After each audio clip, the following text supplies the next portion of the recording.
Chase Lee Hockey here with the Blue Futon. Out of the theaters, Black Adam. I won't be surprised if this doesn't get any views because you know what?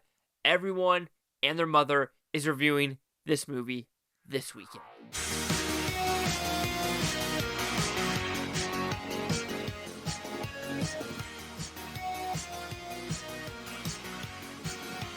So Black Adam, what's about? It's a very simple premise actually. We are in the Middle East in this random city that I don't think exists, but we are on Earth. So you know what? You just gotta go with it. But Black Adam rises out from his tomb, or is a prison anyway. He's an anti-hero. He will kill whoever he needs to kill, or whoever he just wants to kill to get information. But the Justice Society says, we are gonna put you in the prison with that Viola Davis character because she is in charge of Suicide Squad and she's just a mean old bitch. But are they gonna team up? Will Black Adam know what he needs to do, or will he always be the anti-hero loner? So, did I like this film? Wow, this is a okay film. It's one of those okay films where I could be like, yeah, I could watch it again because there's enough stuff in the movie that puts it above the rankings to say, you know what? There are some flaws here, but I had a good enough time to recommend it. So with that, I'll give the positives of the movie first. So the main positive of the movie is the Justice Society and Dwayne "The Rock" Johnson as Black Adam. They have great chemistry, and honestly, when I was watching the trailer, I was a little iffy with it, but watching this 2-hour story, I was like, okay, I could get down with what they're trying to do with this story. And I think the story is actually pretty positive with trying to go back in time and trying to relate it to nowadays, even though I feel like this movie was really a mix of Justice League and then Zack Snyder-esque CGI. And I'll get that to like the bad guy, how in Justice League it was Steppenwolf. It kind of had that feel to it, as well as like the CGI in this film, because there's a huge, crazy CGI opening in the beginning. And like I said, you could tell a lot of it is CGI, and I don't think any explosion in this movie is real. I think a lot of this is green screen. That is unfortunate because I'm one of those people that I enjoy some, like, you know, Russo brothers or Michael Bay-esque style of explosions and then mixing it with CGI. Unfortunately, this movie doesn't do that. Why am I going to the negatives? Why not? We are already transferring there anyway. The kid actor. Some of the dialogue he says and some of the stuff in this movie, I'm just like, what are we doing? Like, his character was very annoying. And there's this scene at the very end where he like steps on something and he goes like the 303 symbol. Even I know it's a triangle, but I'm assuming it's 303. Like, come on now. That is way too close to nice leg, Jay-Z Dukes. Make him and go, all the boys on do. But anyway, that's what every time they did it, I was thinking 303. Actually, I just saw them last weekend. They're actually pretty good live. So I was actually pretty shocked by that.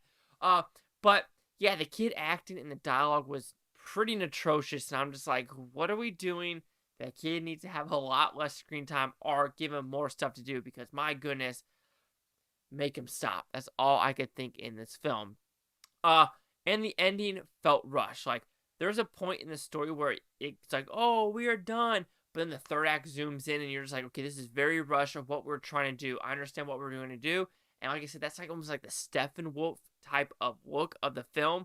And I wasn't the biggest fan of the look, but I was never bored with the look. I know that sounds kind of weird, but it's one of those movies where it's like, you turn off your brain, you're like, okay, I can nitpick about this, I can nitpick about this, but that's also really fun to watch. That's fun to watch, even though I think the slow motion was really, really overdone. Hence, more Zack Snyder 300-esque. Like, holy cow, I just realized this movie takes a lot of liberties with Zack Snyder films. Justice League, 300, and it mashes them up into this new DC style of universe. Which I understand, maybe if he executive produced this one, but I'm not for sure. Also, I'm not one of those people that knew a lot about Black Adam, how connected it really is to Shazam. Didn't know. And I was like, oh shit, I didn't think it was this connected. So I was like kind of entertained on that level. So as a person who knew nothing about Black Adam, I went and going, yeah, that's pretty cool. But isn't there an Adam character for Guardian of the Galaxy too? That's where I just get completely confused on where are we at. One's DC, one's Marvel.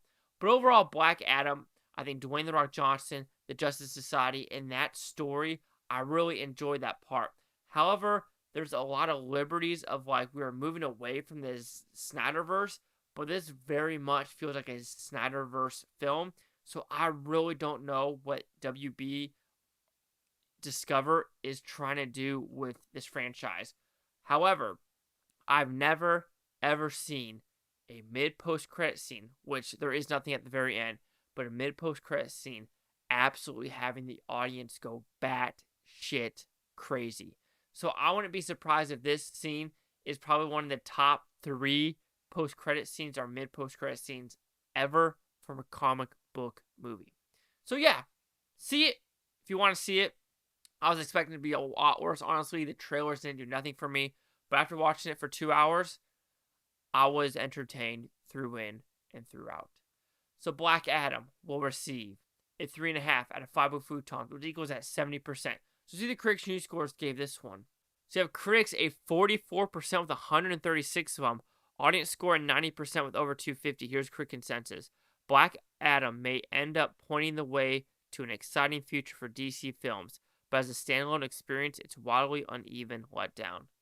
Okay, I actually hit on an ad. Anyway, so yeah, I kind of understand that where it is very uneven, and you say you're on Earth. I'm guessing you're in the Middle East, but you're just like, it kind of doesn't correlate with anything at all, with everything in the world. I understand what kind of social commentary they're trying to do. And like I said, it is that dialogue and that story I just didn't like. But when it was doing with Justice Society and Black Adam, I was all in.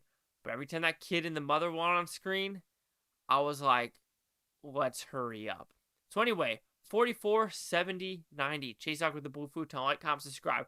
Let me know what you think is Bluetonian. You Blue Futonians. Thanks for watching. Have a fantastic day. And like I said, 303. 303. 303.